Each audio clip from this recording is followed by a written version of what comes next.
నమస్తే నేను మీ కుప్ప పద్మిని ఇన్నాళ్ళు మీ సపోర్ట్ ని నాకు అందిస్తూ మీ ప్రేమని నాకు అందిస్తున్న ప్రతి ఒక్కరికి కృతజ్ఞతలు ఇప్పుడు చూడబోతున్న ఈ వీడియో కూడా ఖచ్చితంగా మీకు ఉపయోగపడుతుంది లైక్ షేర్ అండ్ సబ్స్క్రైబ్ చేసి మీ ఇష్టాన్ని అలాగే మీ సపోర్ట్ ని నాకు అందించండి అలాగే ఈ వీడియో పట్ల మీ అభిప్రాయాన్ని కమెంట్ సెక్షన్ లో కమెంట్ చేసి నాకు తెలియజేయండి నమస్తే నమస్కారం శుభోదయం కార్యక్రమానికి స్వాగతం ఈ రోజు 2వ తారీఖు అక్టోబర్ నెల 2024వ సంవత్సరం బుధవారం శ్రీ క్రోధినామ సంవత్సరం దక్షిణాయనం వర్ష ఋతువు హస్తాకార్తె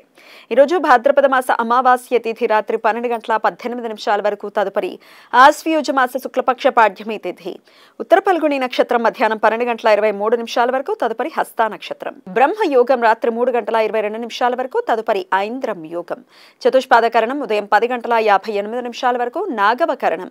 రాత్రి 12:18 వరకు తదుపరి కింస్థుగ్న కరణం ఉంటాయి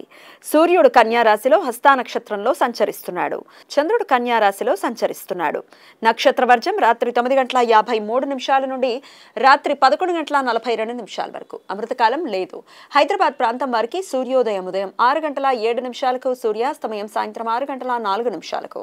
చంద్రోదయం లేదు చంద్రాస్తమయం సాయంత్రం 5:51 అభిజిత్ ముహూర్తం లేదు దుర్ముహూర్తం ఉదయం 11:41 నుండి మధ్యాహ్నం 12:29 వరకు రాహుకాలం మధ్యాహ్నం 12:05 నుండి 1:35 వరకు గుళిక కాలం ఉదయం 10:36 నుండి మధ్యాహ్నం 12:05 వరకు యమగండం ఉదయం 7:36 నుండి 9:06 వరకు ఈరోజు మహాలయ అమావాస్య దీనినే సర్వపితృ మోక్ష అమావాస్య అని పిండపితృ యజ్ఞ అని కూడా పిలుస్తారు ఏ మాసంలో అయినా అమావాస్య తిథి రోజు పౌర్ణమి తిథి రోజు ఉభయ పక్షాలలో చతుర్దశి తిథి రోజు మరణించిన కుటుంబ సభ్యులకు శ్రాద్ధ కార్యక్రమాలు ఈ రోజు నిర్వహిస్తారు అంతేకాకుండా మహాలయ పక్షంలో చనిపోయిన కుటుంబ సభ్యులకు విడివిడిగా శ్రాద్ధ కర్మలు నిర్వర్తించలేకపోయిన వారు పితరులు మరణించిన తిథి తెలియని వారు ఈ రోజు వారికి శ్రాద్ధ కర్మలు నిర్వర్తించడానికి అనుకూలం భాద్రపద మాస పౌర్ణమి రోజు మరణించిన కుటుంబ సభ్యులకు పూర్ణిమ రోజు ఆబ్దిక కార్యక్రమం చేయరాదు ఈ అమావాస్య రోజు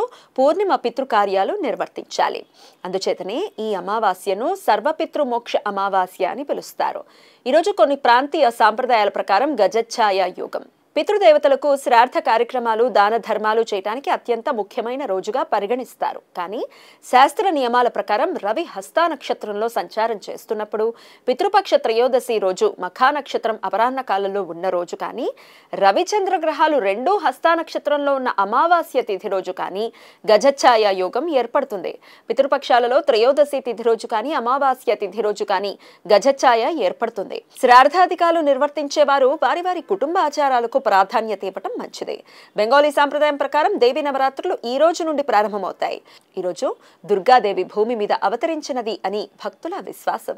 ఈరోజు వైష్ణవ సాంప్రదాయం ప్రకారం అన్వాదానం ఈ రోజంతా వైష్ణవులు ఉపవాసం ఉండి రేపు ఇష్టి రోజు యజ్ఞం చేస్తారు ప్రతి హిందూ కార్యక్రమానికి ఉపయోగించే దర్భలను సేకరించడానికి ఈరోజు అనుకూలం ఈ రోజును కుశగ్రహణం అని పిలుస్తారు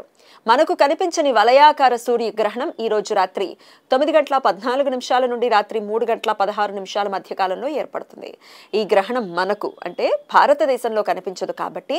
ఎటువంటి గ్రహణ విధులు ఆచరించాల్సిన అవసరం లేదు ఈ గ్రహణం చిలీ అర్జెంటీనా దేశాలలో పూర్తిగా కనిపిస్తుంది బుధవారం హస్త నక్షత్ర కలయిక ఉండటం వలన సర్వార్థ సిద్ధి యోగం ఈ రోజు మధ్యాహ్నం 12:23 నుండి రేపు సూర్యోదయం వరకు ఉంటుంది ఈ సమయంలో నూతన వ్యాపార ప్రయత్నాలు చేయడానికి కొత్త పనులు ప్రారంభించడానికి అనుకూలం ఈ సమాచారాన్ని మనకందించిన వారు మేడికొండూరు విశ్వనాథ్ ప్రసాద్ గారు ఆయనకు కృతజ్ఞతలను తెలియజేస్తూ నారాయణ స్మరణతో సమస్త సన్మంగళాని భవంతు నమస్కారం